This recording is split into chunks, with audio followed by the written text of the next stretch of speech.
career victory from O'Fallon, Illinois, Paul Gibson. In our opening match, he'll face a number 4 bowler, the holder of 2 PBA victories, but absent from the winner's circle since 1982 from Milwaukee, Oregon, David Houston. The winner of that match will meet our number 3 bowler from Pompano Beach, Florida, Hookin' Bob Handley. Our number 2 seeded bowler won this event as a rookie in 1979 from Indianapolis, Mike Albee. And the tournament leader, who only needs to win 1 game to capture the record $45,000 top prize from Roseville, California, Steve Cook. And now you see the field battle for this major championship. Record-breaking purse, $45,000 to the winner. Yes, we're live from Toledo. We've been coming here for 20 years for the PBA 26th National Championship. And because of the importance, and that will slow some of these professionals down, I'm sure, a $45,000 first prize, record-breaking. We go right. Dave Houston going against Paul Gibson. 2 right-handers in this field of 5. We have 2 left-handers who are in 1 and 2 position. And the other right-hander is Bob Handley, who will meet the winner of this match. I'm Chris Schenkel, and Nelson Burton and I are here to enjoy this championship with you. Chris, the richest tournament in PBA history, $45,000 first. Well, a little Brooklyn right off the start. So that is the left lane. Remember it. That may be a little different than the right. They always are. There are no 2 alike. As we look at this prize fund, $45,000 to the winner, the runner-up $25,000, third $15,000. 10 for 4th, and the loser of this first game will go home with $8,000. Here is Paul Gibson, a non-winner. Would he like to win his first? This, the national title.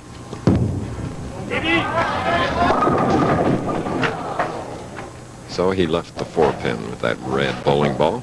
Chris, 25 and 26 in the 60-lane bowling center, Darrell Ducasse Imperial Lanes here in Toledo. The championship pair is coated with lacquer surface. We normally bowl on polyurethane surfaces, as we've seen almost every week. The lacquer surface here has the track area, or the area between the 2nd and 3rd arrows, seems to dominate the characteristic of the lanes, and we'll set them up right now after this shot. All right, and it is a spare for Paul Gibson of Illinois, whose last appearance was in the Angle Open. In fact, he was on our telecast twice last year, finishing 5th both times. Chris, lane 25 is the hooking lane. That means that the pine area in here hooks more than over here on lane 26. Now, the trajectory for 25 is going to be around the 3rd arrow into the pocket. For 26, a little straighter down the 2nd arrow into the pocket. Of course, the left-handers will take a little different angle to the pocket when they're in the championship game.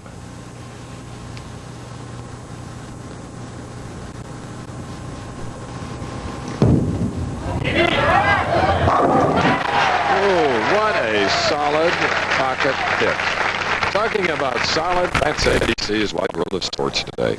Live from Paris, Milton McQuarrie, 3rd defense of his WBC World Welterweight Championship against Pedro Valleja, who is undefeated. What a challenger. Plus, Superbiker individual all-around motorcycle championship. That's Wide World following our Professional Bowlers Tour telecast.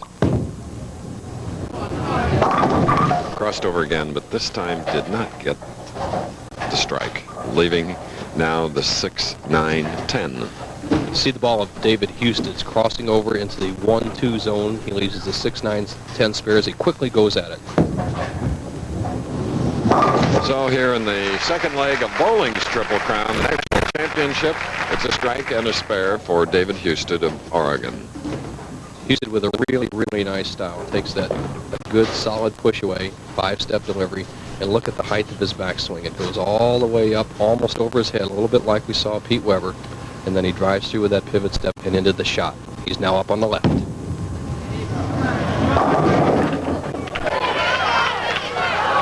the 4-pin was on that left lane. Earlier in practice, I saw him with an extremely high hit get what looked to be a perfect strike on that left lane. Chris, the actual setting of the pins can make a difference here, and it'll make the choices of the lanes. For the right-handers, they like the left-hand lane because the 1-3 pins are opened up. David Houston, who won the United States Open in 1982. That's one of bowling's Triple Crown events. This year it was won by Marshall Holman in Florida a few weeks ago, you may remember. And today we're in that middle part of the Triple Crown. And the very end, late in April, we go to Akron for the Firestone Tournament of Champions. Now the man from O'Fallon, Illinois, that's a town 40 miles from St. Louis.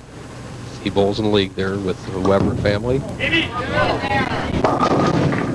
Well, averted the split, leaving the 6-10. Chris, Good break. Going back to the pin setup, the right-hand lane, as we showed, does not hook quite as much because of the lay of the pond. That's the area from 17 feet past the foul line all the way to the pins. It doesn't hook as much. Plus, the pins, the 1-3 pocket zone, is a little tighter. There's allowed a half-inch variance by American Bowling Congress rules. So sometimes the players like the open pockets, such as the left lane, the right-hand lane, the right-handers might have a little trouble with. All right. Let's go back and take a profile look at Paul Gibson's stroke. Once again, you see the 5-step delivery, but you see his shoulder dropping. And he doesn't have quite that high backswing. It's almost parallel with the approach, and then he drives through with a good pivot set.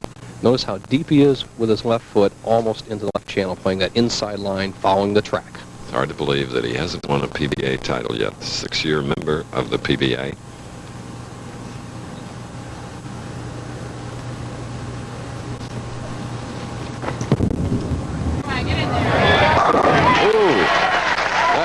Solid here at Imperial Lanes in Toledo, Ohio. We've been coming to the Toledo area for professional bowling for 20 years. It's always a pleasure. Don't go.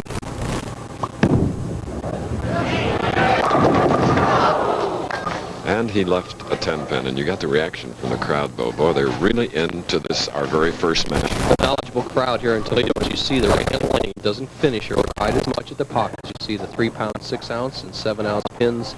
He leaves the soft 10 across lane. Simple spare from David Houston. Nice and straight right at it. 24-year-old who's won 2 championships, but he's been in a slump. We asked him how he has worked on coming out of that year-long slump. Well, basically, I've just been practicing quite a bit and went back to a lot of the fundamentals I went away from before. For some reason, my arm swing was looping really bad. I just started from scratch, basically, and everything's fallen into place. Good communicator, right to the point. Fine-looking young man. Married to a lovely lady, Michelle, too. Choir boy in high school, Chris, and quite an athlete. Great basketball player, 6 handicap golfer.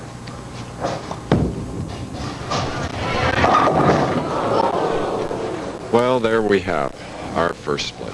6, 7, 10.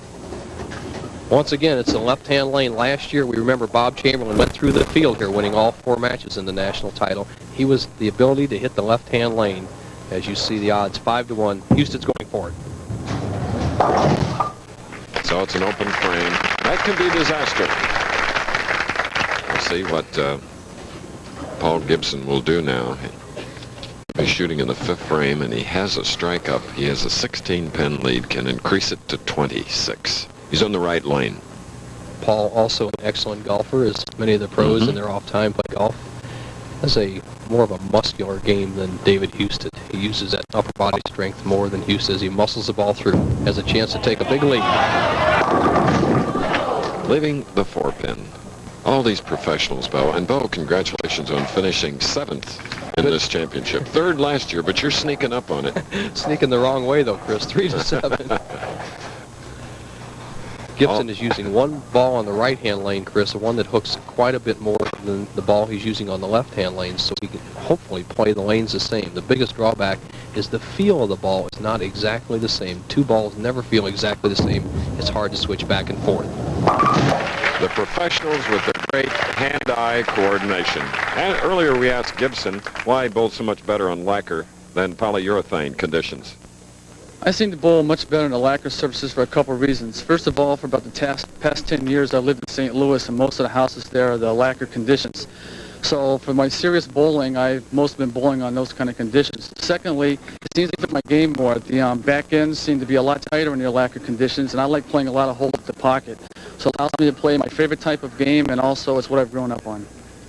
And really, Chris, it's the track area or the characteristics of the lanes. The wood comes through on more on lacquer. Plus, he said the back end doesn't hook as much. That's very simple. You don't have the ball snapping as hard as you do on a urethane surface. Well, leaving the 7-pin.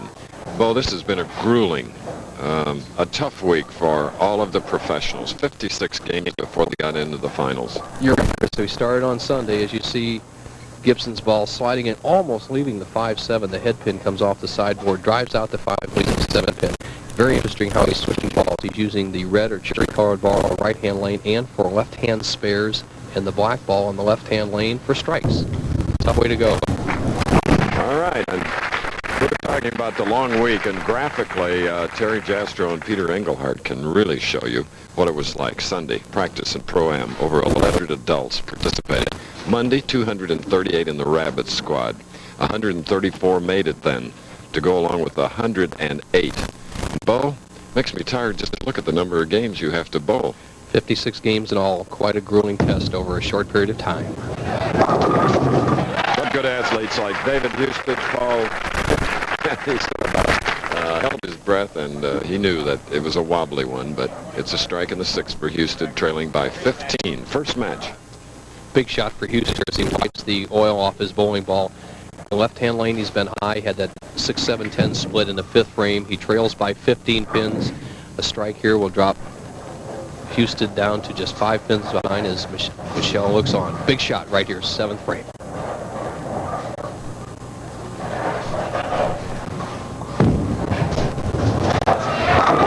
Oh, just what both Michelle and David wanted at that point. So you see the double. The lead has been cut to 5. This is the first match. We'll be back after this. Gibson's bowled very well through the match. He's using the deep inside track line, using that bright colored cherry ball on the right-hand lane, which hooks a little bit more than his black ball, trying to play both lanes the same. He has a 5-pin lead, 7th frame.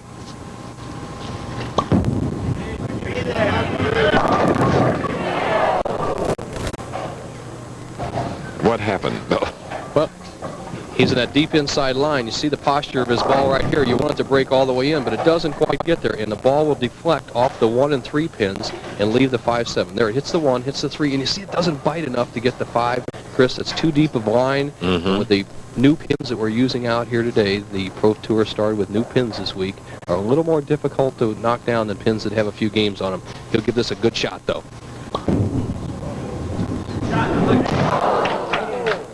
Home in horseshoes. Darn. So, Paul Gibson now. He has an open frame, as Houston had in the 5th. Still a very close match at this point, as Paul will move over to the left lane. 8th frame. It's getting late. $2,000 difference in this match, and still a chance to win the top prize, $45,000. 8th frame, Gibson trails by 9. All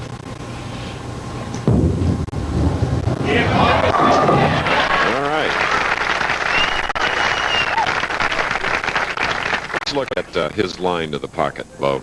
All right, you can see the inside trajectory. Look at between the 3rd and 4th arrows, right into that track area. You can almost see the track area on the camera, the darker area that his ball is just laying right over right now, solid in the hole.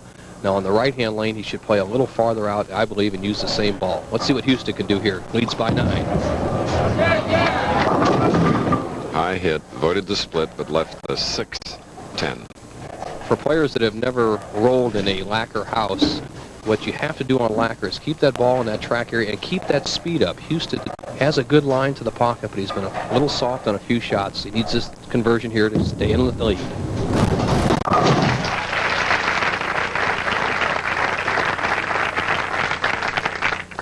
The crowd here, tremendous in size, and as you well imagine, in most bowling establishments, there's just not enough room to get thousands in, unfortunately, for gate receipts. But here in Toledo, they've been stacking them in all week long, and it is a wide expanse here, and every seat is filled.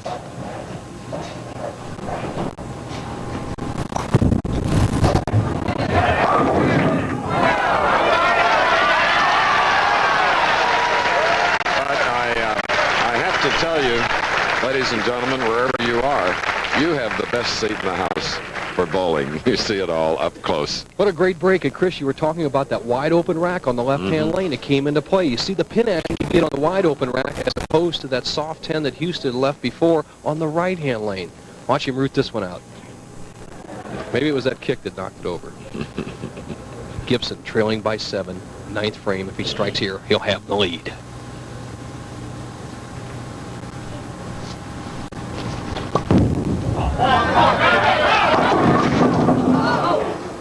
only a 4 after that high hit on the right lane. Gibson going at a 185 pace, but the conversion here needs a double in the 10th to put the pressure on David Houston. And remember, he has been hitting that left-hand lane very well. It's the right-hand lane that's been the down the hall. Paul Gibson has not had a strike on it. He's been all over the lane. The left-hand lane he struck in the 2nd, 4th, and 8th frames. It'll go down to the 10th.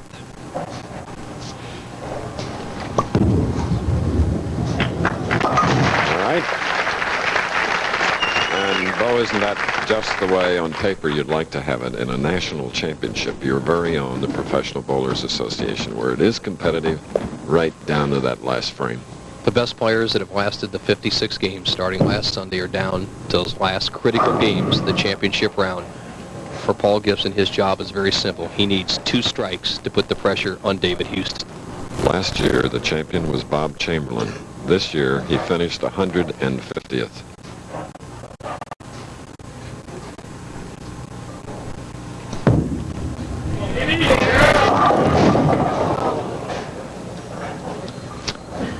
Three, 9, 10. Major problem for Paul Gibson. He's cut through the 1-2-3 zone, left the 3-9-10 split. The best way to shoot this is one of our bowling tips of the week we've had this year, is to go down the right-hand part of the lane, let the ball go between the baby splits, the 3-10, and the ball carry out the 9-pin. If he doesn't make it, Houston wins the match.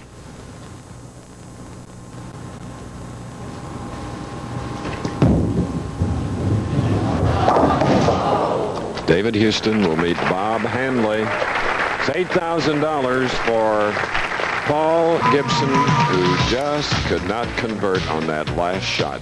There is the winner, and his opponent is right-hander Bob Hanley. Coming up next. The Professional Bowlers Tour. This ABC Sports exclusive is being sponsored by Light Beer from Miller. Everything you've always wanted in a beer and less. By Denorex Shampoo. Helps stop dandruff itch. With an extra relief medicine, Denorex. And by Midas. With over 1,300 Midas muffler and brake shops. Trust the Midas touch for any muffler or brake work you need on your American or imported car. We'll be back. Championship are ready for match number 2, head-to-head. David Houston won the first match over Paul Gibson, 189 to 171. Now, he goes against Bob Hanley, bowling out of Pompano Beach, Florida, who watched this first shot along with you. There he is. He was second a couple of weeks ago. He's exciting. This is where the action is going to pick up. Houston's got the right line. He's playing the track. If he picks his speed up, he's going to put some pressure on Hanley. Hanley's always tough. Look at this. He's loosened up. David Houston, who has one of the major titles, the United States Open in 1982. As you see, our stair-step head-to-head format. Houston at 189 to Gibson's 171. Now it's Hanley. Bob Hanley in a fuchsia shirt. The stalker, we call him, sneaks up on the line.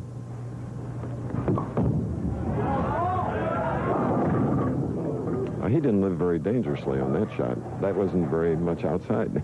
Well, Hanley is truly an area bowler. He tries to hit between a couple, say, 2 arrows out there and keep it just out wide enough to keep it light in the pocket. That time he went a little too wide. He has an easy spare, the 2-4.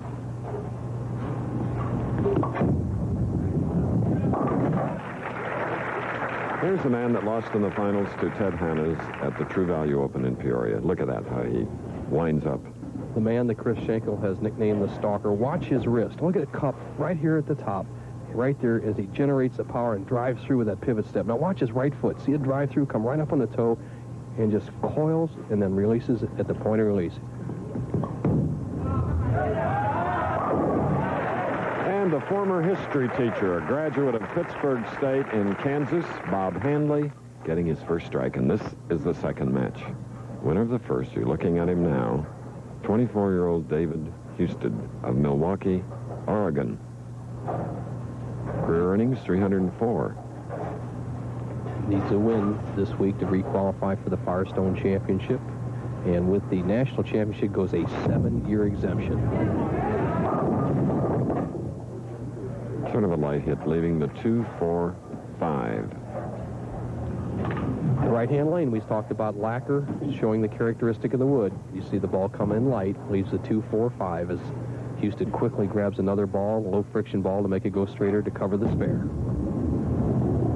David knows about money. In 1982, he was second on the money list, earning $102,865. But these professionals never before in the long and storied history have ever gone for $45,000.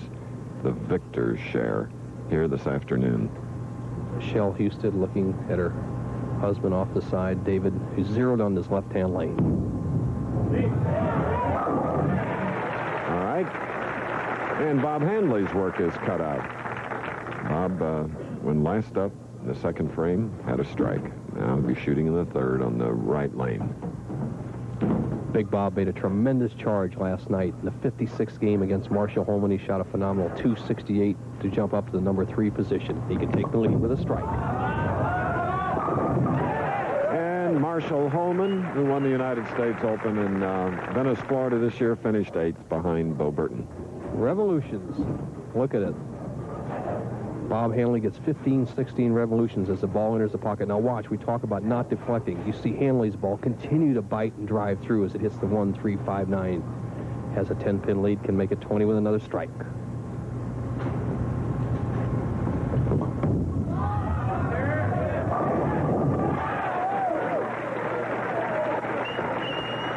Well, for the moment, because we're running behind schedule, we're going to leave the live action. We'll bring you up to date when we return. It's Handley and Houston. We're away, a spare for David Houston. Now in the 5th frame, second game.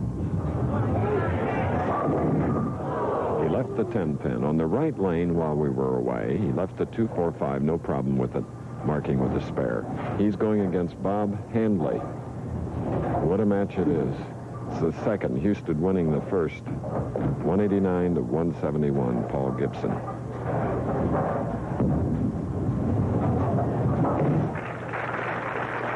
Sticking at the line, and it's been a little bit of a problem. Occasionally this week, Bo, sticking.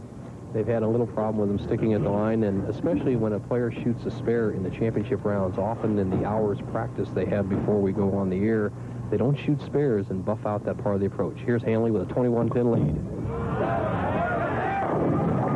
He had 3 in a row, and he too has left the 2-4-5 on the right lane. Now the winner of this, our second game live from Imperial Lanes in Toledo, will meet Mike Albee, who as a rookie won the PBA National Championship in Las Vegas in '79. The winner of that will go against Steve Cook, the tournament leader. A lot of speed. Bob Handley marking with a spare. Earlier, we asked Bob what he's done to try to be more consistent. Here's what he said. Well, I have to try to keep the ball in the 1-3 pocket and pick up my spares and go back to fundamentals and keep my feet slow and keep my head down. And he shortened his backswing quite a bit this week, Chris. That's a little more accurate with it. All right, and all the amateurs watching our telecast, and millions do, which we appreciate, probably try that when they go out and bowl this week. Shortening the backswing increases the accuracy, and Handley has power to spare. You give up a little power, but Handley doesn't need all he's got. Now here's a man with his back to the wall. David Houston hitting the left-hand lane, but he struggled on the right-hand lane. He needs to move to the right, throw it harder, and take a chance.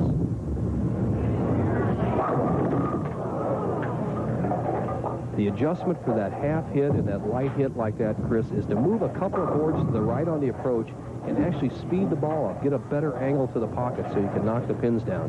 A lot more on lacquer finishes where the ball doesn't finish or hook as much compared to a urethane finish. Comes dangerously close to the channel when he goes for that 10-pin. Major titles, of course, of the U.S. Open, the PBA National, and the Firestone Tournament of Champions. Look at the major titles. Earl Anthony with 8. He won 6 PBA National Championships. Great names, all of them there, Bo. Don Carter, 1 National and 4 U.S. Opens. Dave Davis in there. Hardwick and Petraglia, the only 2 that have won all 3 National Championships. The Triple Crown. And let's see, Billy Hardwick, Dave Sutar, and PBA founder Eddie Elias will be inducted into the American Bowling Congress Hall of Fame on Thursday. in Tulsa, Oklahoma. Congratulations to all those players as Hanley looks at the score unit. Just does. Mark with a spare, trailing by 21. This is our second match. The winner to meet great champion Mike Albee, then Steve Cook. Kansas City, sort of Bob Hanley's home.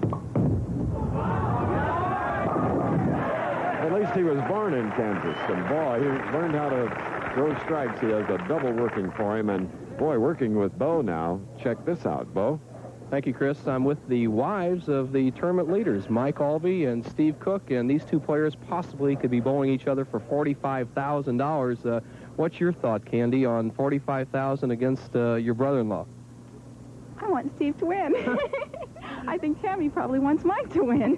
Tammy, how about you? 45 grand at stake. Yeah, I definitely want him to win. I hope they're bowling each other for it. It's the best way to go.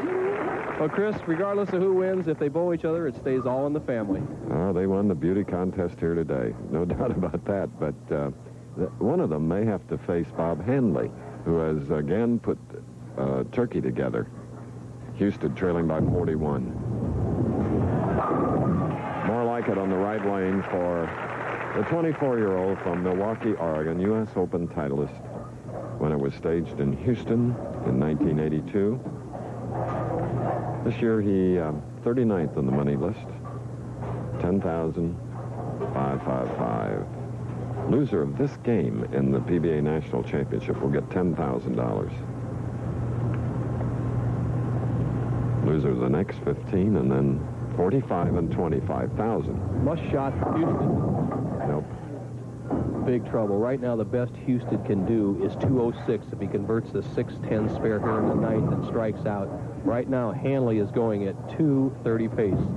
And the lines of there you can see David Houston's line on the right-hand lane, and you can see his line on the left-hand lane, the ball going high.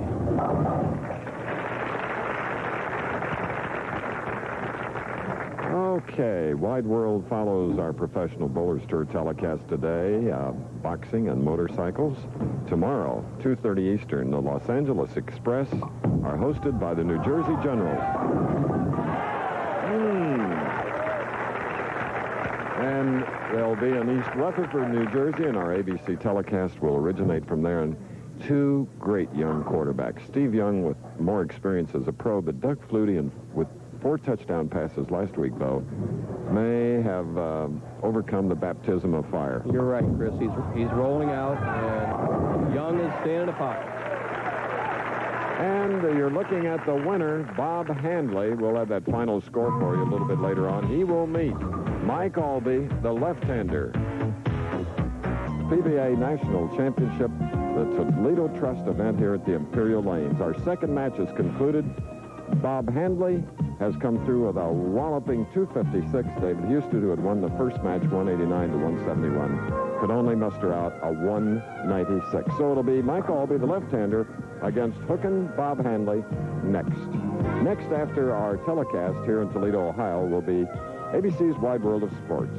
Milton McCrory, WBC World Welterweight Champion, puts on the line against undefeated Pedro Vilella.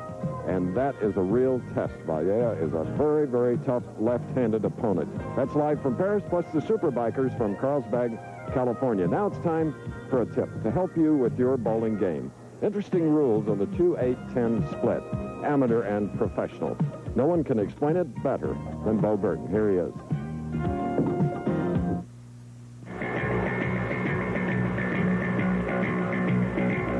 Today, Nelson Burton Jr. discusses the alternate ways of converting the 2-8-10 split on the Professional Bowler's Tip of the Week. Today's tip is being sponsored by Old Spice Stick Deodorant, 24 hours strong.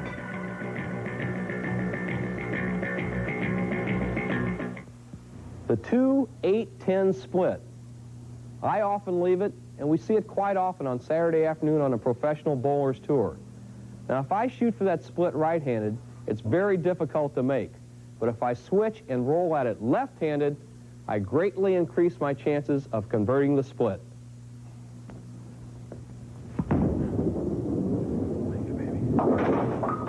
As you can see, the 2-8-10, a split that's virtually impossible to make right-handed, The pros on the Professional Bowlers Tour, though, will turn around and increase their chances of making it by shooting it left-handed. Is this something you should practice at home? We're allowed to bowl both right-handed and left-handed. A league bowler must stick with the same hand throughout the year, whether he be right-handed or left-handed. The only exception is for injury, and that's with approval of the board of directors. So stay with the same hand on every shot. Tomorrow's sharpshooter. Enter Mike Albee, the left-hander from Indianapolis, Indiana, who as a rookie in 1979 won the PBA National Championship. So he would like to add another right here at Imperial Lanes in Toledo, Ohio. Two aggressive players going at it, Chris, and the last three players left, Albee, Cook, and Hanley, are all best of friends. But they're not right now for all that money. Mike won't have to worry about spare problems on that shot because he had that right in the pocket. Bob Hanley, whose wife, the former Mary Ellen Majors, is one of the top women pro bowlers on the LPBT Tour. Oh! That'll loosen up Bob Hanley, who shot a big 256. When he can carry that hit, Chris, he is awesome. The two-pin goes to sideboard, trips out to 4. We know the power of Hanley on the light hits. You give him the high hits. Oh, look out.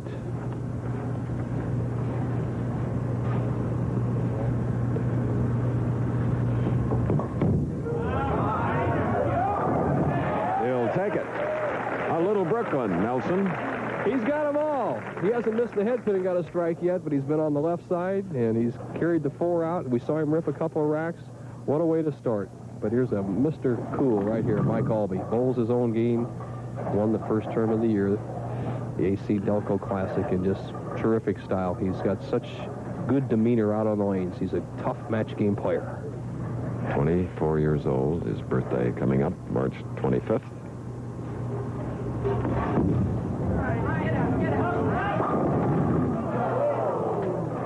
A little kiss on the 7-pin, but it's still standing.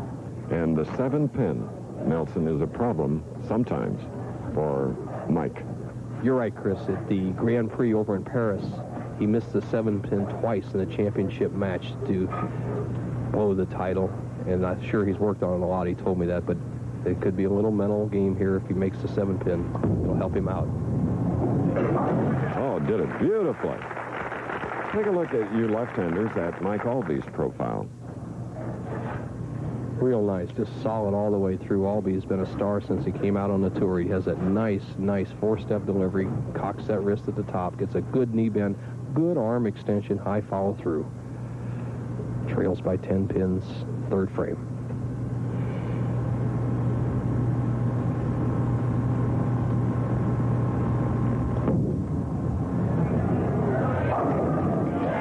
Oh, he likes that line.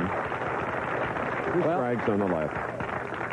Albee playing the extreme outside line as Bob Hanley is doing the same on the right. You see Albee coming in, sawing that 5 over into the 6-10, but nobody can do it better than this man. Hanley playing around the first arrow on the right with that tremendous power. Double up. Well, he's proving that the 256 and 8 strikes is no fluke in his first match, our second of the day here at Imperial. Here's Hanley. He's going to play the outside line as we've seen him so far because the lanes are more consistent there and stay out of the track. The one ball he had in the track was in the second frame on this left-hand lane, and you saw him cross all the way over and get a good break, a Brooklyn strike. He has 3 in a row to start. He must keep the ball wide on the left-hand lane.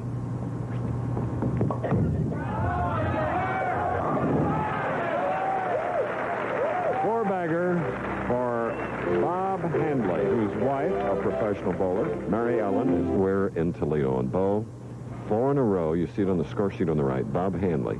In the past, well, that really hasn't bothered Mike. Mike Albee, the last 2 titles he won, the Brunswick World Open and the AC Delco, his opponents Skidmore and Gant both started with 4 in a row, but Albee came back to defeat him. Let's see what happens here. All right. Earl Anthony won 6 PBA National Championships. This man won his first as a rookie. We asked him about the importance of winning a second. any PBA National is a major, and it's a big excitement for me to win. But if I win this one, I'd be also a multiple titleist in the National Championship and put me in such likes as Dave Davis and Earl Anthony. What about bowling against your brother-in-law, Steve Cook? We'll both be going for the title. I'm sure Steve doesn't look who he's bowling against, and I won't look who I'm bowling against either. I'll just be bowling against the pins and hopefully come out with a higher pin total. All right. Here he is now, double working, shooting in the 5th frame.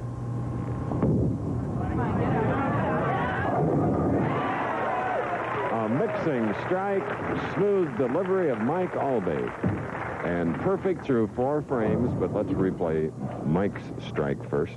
Albee will remember this strike. Watch the action as the head pin as it drives through off the sideboard, taking out the 3, 5, 6, and 9. A key strike to put some pressure on Hanley. Hanley, 4 in a row. Oh, the crowd told you what happened. A 10, and he gets a deserved round of applause. What a crowd here in Toledo. What a solid 10. You could see that ball just grinding and grinding. Watch the 6 pin just launched right over the top of the 10. Hanley for the spare. Kick, the ball, return, and all. A great concentration today. Bob Hanley, who had a 256 in defeating Dave Houston, who shot a 196. And if you just joined us, Houston won the first match, 189 to 171. $235,000 of total purse this week. One of 3 bowlers will win $45,000 today. Another will win $25,000 for second.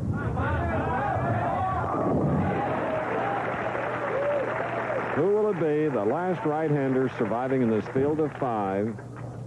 The hook, grip, and release, Chris. Keep the thumb somewhere in the 12, 11, 10, or 9 o'clock zone and rotate that hand and wrist counterclockwise around the ball. That's why the top players like Hanley and all of it do it out on the tour. Of course, for the left-hander, it's just the opposite. You rotate it from 12 to 3 o'clock in a clockwise rotation. He can take the lead by 1 with a strike. Imagine, here's Mike Albee, whose opponent, Bob Hanley, opened with 4 in a row. And now he himself, 4 in a row in our semifinal game. The winner to meet, tournament leader, Steve Cook. This is the kind of action we expected with this much money at stake, the top pros in the world today. In fact, today's pros are the best bowlers of all time. Each generation of pros has just become better and better. It's like the 4-minute mile of Roger Bannister. It keeps falling lower and lower. The pros keep getting better and better. Albee, 1-pin lead, can make it 11, 4 in a row, 7th frame. Left a 6-pin. He was very concerned at the line. Rooting the ball, he figured something disastrous. Well, he had got that light hit in the 5th frame, and here he thought he had made the adjustment to get it solid in the pocket, and the ball breaks sharply through the pins. He leaves the 6. It will be an even match after the conversion of the spare.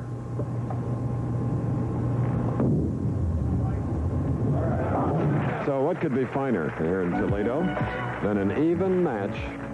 We're coming down to these fields. 6'7", 240 pounds, Steve Cook, the tournament leader, who will either win $45,000 or $25,000 a day. That must be a nice feeling to be tournament leader in this national championship. Bob Hanley, strike up in the 6th, shooting in the 7th, an even match.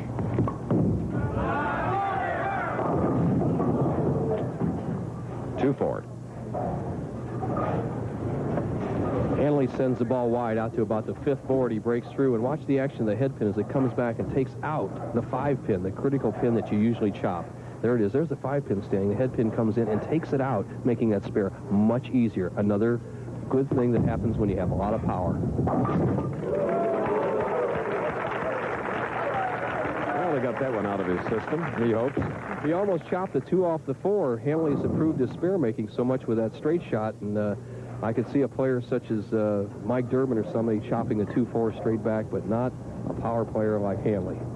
Here's Hanley, even match, 7th frame. Both players have a spare up.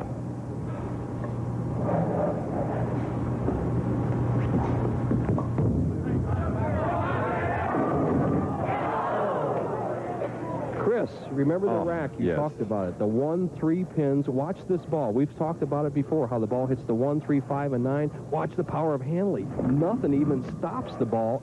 It actually chops the 5 off the 9. Just tremendous power, a bad break. He trails by 1 pin. Holy cow.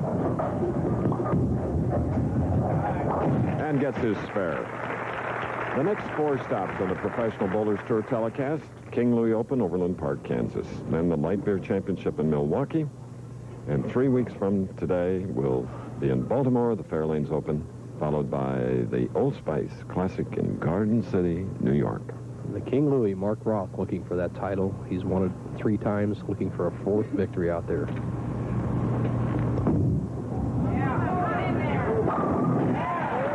Oh, he is really grooved today.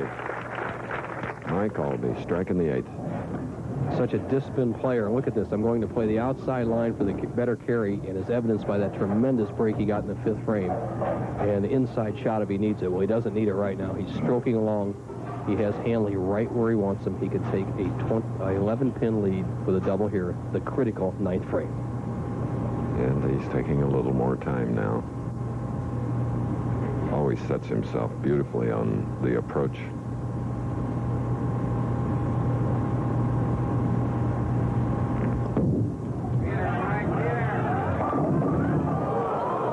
And then a 6-7. Just too soft. He remembered that light hit he got in the 5th frame. The ball was here, and he knocked the head pin to the sideboard, yet now he cuts through the middle of the pins, leaves the 6-7. Almost a strike, but not to be. Watch that 3-pin go to the sideboard. Doesn't take out the 6. He's got to go for it in this position. 7-1 odds for the pros. All out Mike Albee of Indianapolis. And you know, in essence, Bo, the loser of this match, $15,000 and he's out. But the winner has a chance for 45, so 30,000 difference of perhaps winning or losing this match.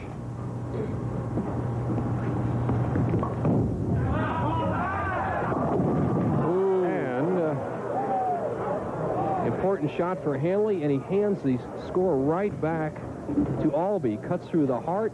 Hanley, if he just knocks down 2 pins, will go from a 13-pin lead down to a 2-pin deficit. Well, Hanley 192 in the 9th frame. It's all up to Bob Hanley to put some pressure on Albee. remember now, it was Bob Hanley that shot a 256 in his victory over David Houston. Started out with 4 in a row against Mike Albee. And I don't blame him for that look on his face, whereas Albee is just contemplating, looking away. He'll be shooting in the 10th frame. The winner goes into the finals. Hanley needs a double to take the lead. He's got the first one. Right now, Hanley trails by 3 pins, 10,000 at stake in this game. A total of 20. Let's see, what's the difference? $30,000 could possibly change hands on this ball, give Hanley a chance at the title. He must strike to put some pressure on Albee. He's already won 1 game. Now this one.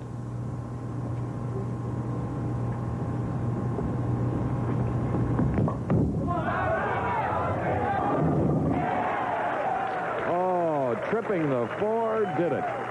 Bob Hanley. Pressure shots, Nelson. Has a chance to finish with 222. That would force Albee to get 2 strikes and 8 to win. 2 strikes and 7 would be a tie. It's down to the last shot. Still important count ball.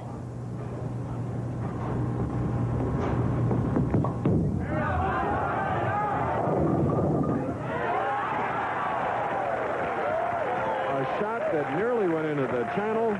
The 2 goes, and he finishes with 3 in a row and 222. Pressure, pressure.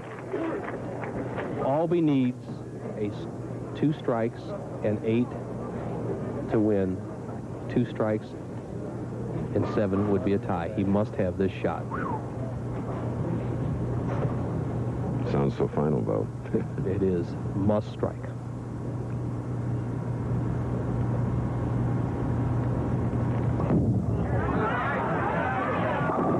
There is 1. What a match, the semifinal. Mike Albee, who won the title in '79. Going against Bob Hanley, who's looking for his first major championship. what a difference. Speaking of first, Imperial Lanes in Memphis in 1960, the first PBA National Championship, total purse of $44,000. Don Carter won it. He got $5,600. And here today, $235,000 total purse, $45,000 to the winner. Albee must strike.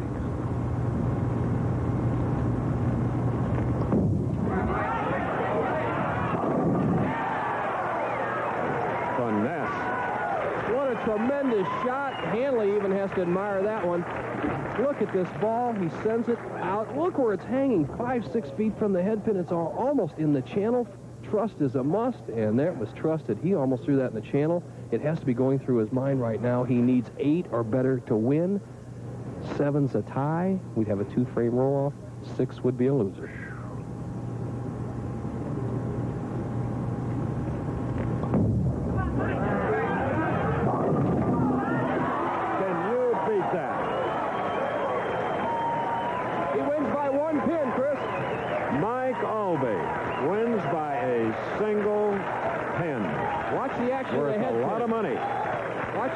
Goes to sideboard. It comes right between the 5-pin combination and leaves the 3-10. Albee wins by 1 pin. He'll be going against Cook. Brothers-in-law. A total prize for the next game, 70. Professional Bowlers Association, proud of its National Championship live coverage here at Imperial Lane, Toledo, Ohio, on the Maumee River, as 2 left-handers, brothers-in-law, Steve Cook and Mike Albee, practicing for $70,000. $45,000 to the winner, $25,000 to the runner-up. You see that Albee won by 1 pin over Bob Hanley, 223 to 222. Great players were here. Tons of them. Bo, give us some statistics. 242-man field. Average scores 202 for everybody in the field. 207 for 60th place. Top 24, 210. Great field. We had 1,100 in the Pro-Am on Sunday. Here's some of the other finishers. Leroy Bornhoff just missing. Hey, and Nelson Burton Jr. 5,500. Good. Alone forthcoming. Steve Knepp from Rainbow Lanes down there in Florida right up there. John Gant was on the telecast this year. Henry Gonzalez. Pete Weber, the leading money winner. The Green Machine. Skidmore. Baker. Jimmy Fritz, nice guy. Lefty Dwayne Fisher and their Winkleplex, who made the championship round last week. Del Warren, Bill Ryan, and S.J. Martin. Right out the top 24. That's Steve Martin from Tennessee. These 2 men married sisters. Right now, they're on their own. Steve Cook, 6'7", 240 pounds, winner of the 1981 Firestone Tournament of Champions, led the last 3 rounds of this championship. Shot number 1, left lane.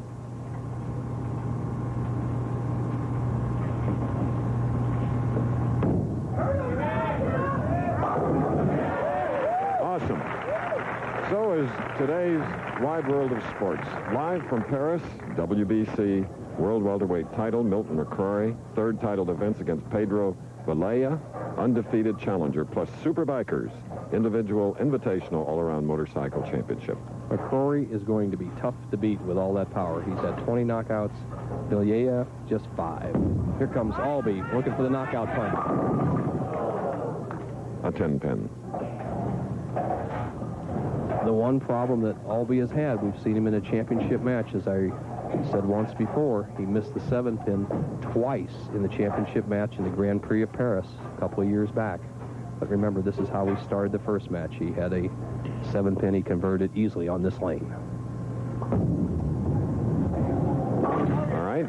Mike Albee, who won this championship in '79 as a rookie, in the final game had to defeat Earl Anthony, who won this championship 6 times. So now here he is going against his brother-in-law, 2 left-handers, this year the AC Delco Classic victor. Albee, he used to use a 15-pound ball and has switched to the 16-pound ball because he just couldn't get enough carry, couldn't knock the pins down consistently with a 15. It's been a great move.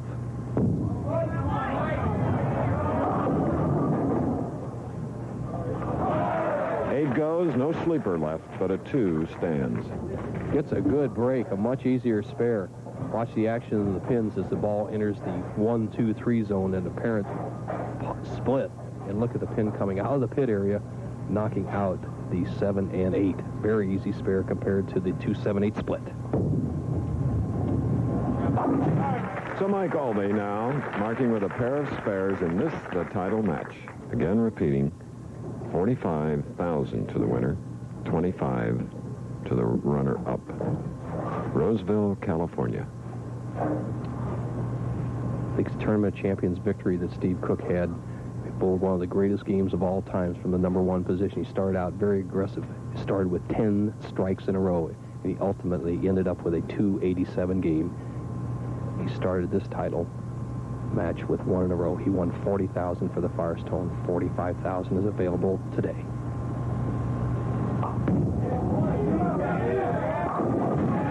Big double, now a strike on both lanes. He is ready. A man that in 1983 finished second 4 times. Since 79 last year, he didn't win a title, but he's anxious for this one.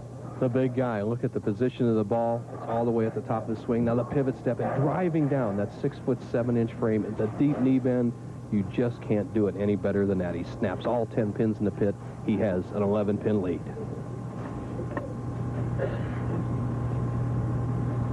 Fishing, hunting, and golf.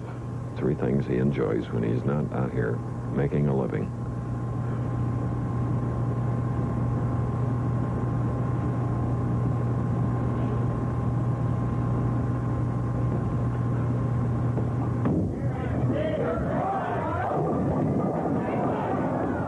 Leaving the 5-pin.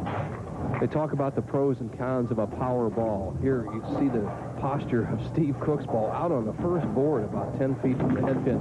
And all that angle and power allows him to break up that tough spare. Instead of having the 3-5-6, he just has the 5-pin. In Peoria, he missed a 3-pin. Recall that, Bo?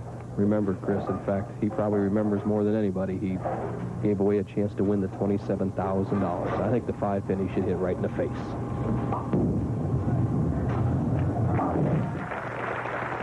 Right in the kisser of that 5-pin. Steve Cook. Okay, now his brother-in-law, Mike Albee. Albee with 2 spares, shooting in the 3rd frame. And there you see sisters Candy and Tammy. Candy on the right, Tammy on the left, and they were maiden name was Canepa, and their brother Ted is also a pro bowler who is in the audience today.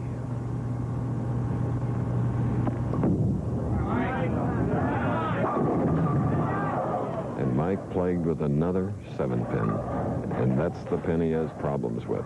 Mike, playing that extreme outside line, has the ball snap in the 1-2 pocket, and he just doesn't get the action of the 4-pin into the 7. Once again, he's being tested on the 1 spare he has difficulty with, the 7-pin. But Chris, he has really improved. I've watched these last 3 shots he's made at the 7-pin. There's been no doubt in his mind he's going to make it. All right, Mike Albee, not yet in the Hall of Fame.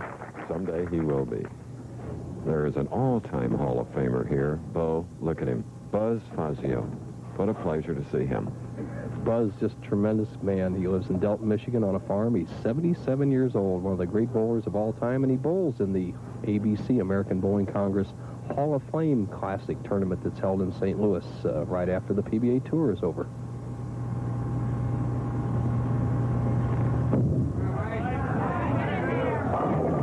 For Mike Albee, it's his first strike of this title match. Cook, the tournament leader, leads Mike Albee by 11 pins. He's shooting in the 4th frame of this championship match with a spare working, using the full approach. Look at Albee back there.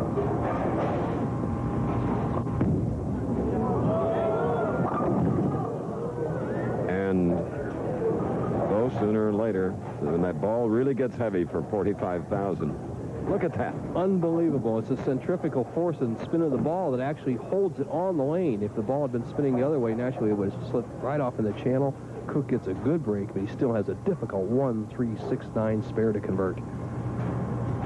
He needs this to maintain his lead.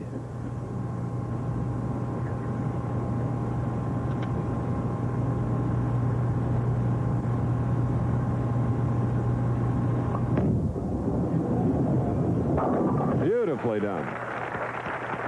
Steve Cook. Earlier we asked him the significance of winning a PBA National Championship. Well, every major tournament's a very big tournament, and I've already won the Firestone, so winning this one would give me the second leg to the 3 legs of the Triple Crown, and there's only been 2 other people that have done it. How about bowling against your brother-in-law, Mike Albee, for $45,000? Well, $45,000 is a lot of money, and right now I'm not worried about who I'm bowling. I'm just going to go out and throw real good shots, and right now the money's mine. They're going to have to beat me.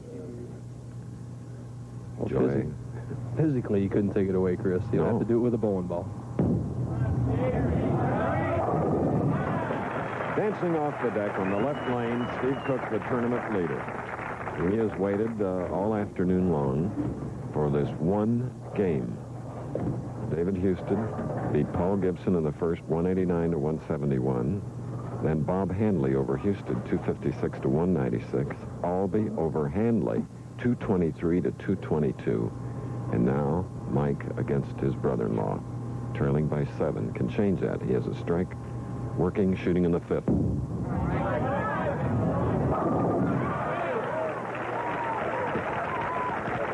Little crossover action. The 4-step delivery of Mike Albee. Most players take 5 steps in order to initiate a lot of speed. Albee is a methodical 4-step delivery, good pivot step. Slides down about 6 or 8 inches from the foul line in good position, but he gets a great break on that shot as he crossed over to the 1-3 or Brooklyn side to take the lead. If he misses just by a little less, he cuts through the heart and possibly gets a split. National championships and great bowlers, things are won by taking advantage of little breaks like that.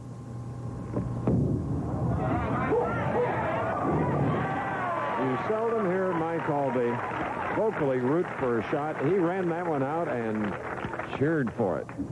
And he's yelling, hook, hook. You can see his lips moving. He's rooting it. 13-pin lead. You know, we realize shut-ins in particular enjoy our telecast each week. Our senior producer, Chuck Howard, has a back problem, disc problem. So he's back in Connecticut being pampered by his wife, Carolyn. Chuck, teammate, we hope you're backing at him soon.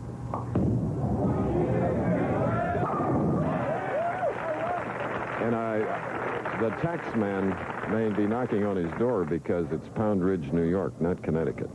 As you see Cook slice into the lead of Mike Albee. A tremendous shot. The ball, no deflection at all. It hits the 1, 2, 5, and 8 pins.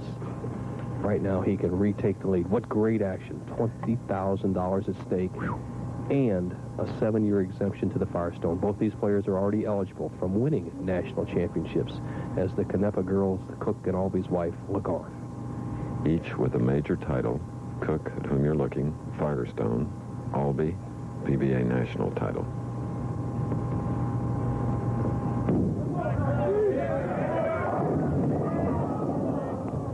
And a 5-pin, once more, for Steve Cook, and he gave Candy a long look. He gives it a lot of room, and once again, we see the power of Steve Cook's bowling ball, allowing him to have an easy spare. For a normal player, that would have been a 3, 5, 6, 9 spare, very difficult bucket. Now he has the simple 5-pin. With a conversion here, he'll trail by just 4 pins.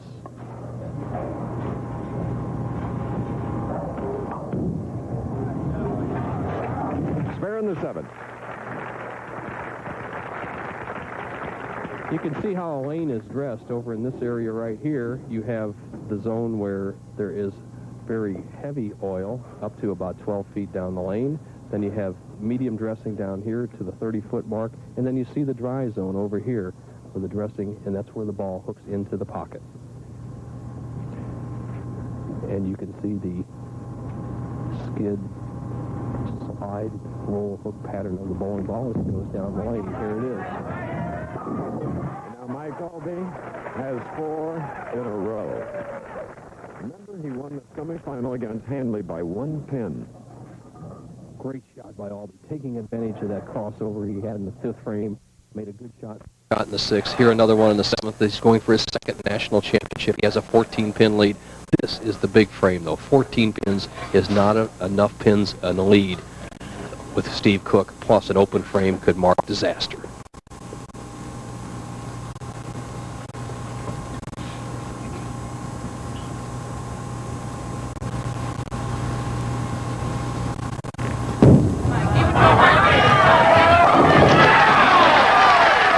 Mike the high jumper at the line. Mike Albee, who's had a great record here at Imperial Lanes. Watch this. What a great shot, and that is one of the best deliveries he's ever thrown in his whole life. He was so disciplined with that shot. He waited, he let the timing and the swing come through, gave the ball a lot of room, and just smashed all 10 pins. It also might have put a little dent in the hopes of Steve Cook, but this is a determined man. Trails by 24, 8th frame. 10th here in 1982.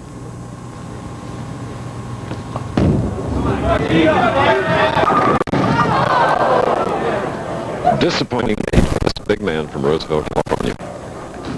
Unbelievable. The solid 8. We saw Hanley get the solid 9, a right-hander. Here's a solid 8. We talked about the ball hitting the 1, 3, 5, and 8 for the left-hander. He had so much power. He had no deflection as the ball went through the pocket and left the 8-pin. A bad break, especially in this position. Must convert and set up that strike in the 9th frame.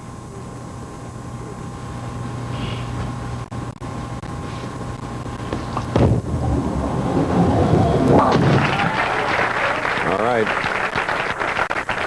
Brothers-in-law.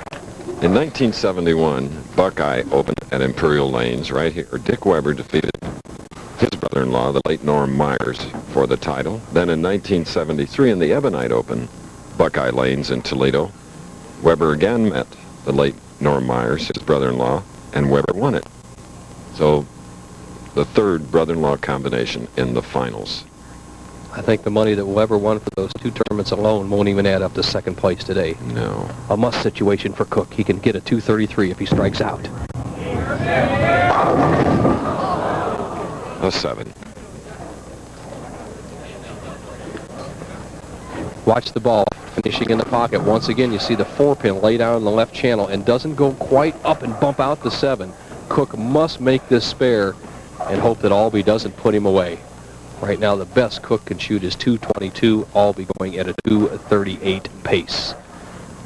He's got title in hand if he can just mark the last 2 frames.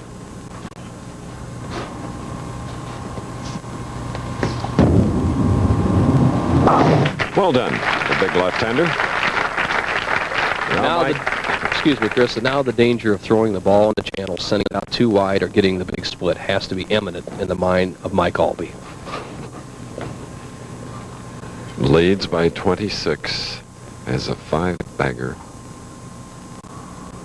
If Albee strikes on this shot, it's curtains for Cook because he won't even flirt with the outside line in the 10th frame. But he must be aggressive on this shot.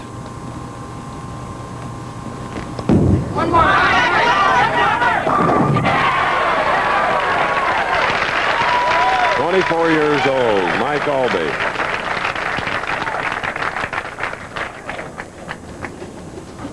Mike Albee in the driver's seat, just has to keep it in the building. A disappointed Steve Cook. Albee won't even mess with the outside line. He shouldn't even send it out wide. Just start it up towards the head pin. Forget about the score. This is match day competition. This is the national champion. There's 2 sisters. I know one has to be a little bit dismayed at the results.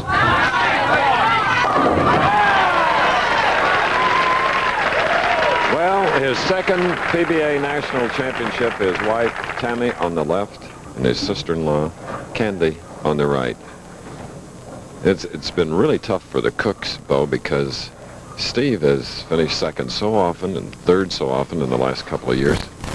Well, Chris, they got $70,000 to split between them today, and they can buy some Toledo Trust stock for that. It's all right. When it happens, at that point, a handshake from Steve Cook and Mike Albee, who'll be 25 years old, March 25th, has won his second PBA National Championship. Steve Cook and Mike Albee led this field, Chris, by 888 pins over the third-place man, Bob Hanley. And yet, Cook is the winner. Cook is the loser, and Albee is the winner. 253 for Albee. We'll have Cook's score when we come back for a visit with Albee. Sports Exclusive has been sponsored by True Value Hardware Store. The more you gotta do, the more you need True Value Hardware Store. They've got what it takes. And by Kentucky Fried Chicken, it's cooked the Colonel's special way, so it's always tender and juicy right after bite. Kentucky Fried Chicken, chicken right. And by A&F Angle Ball, the Angle Strike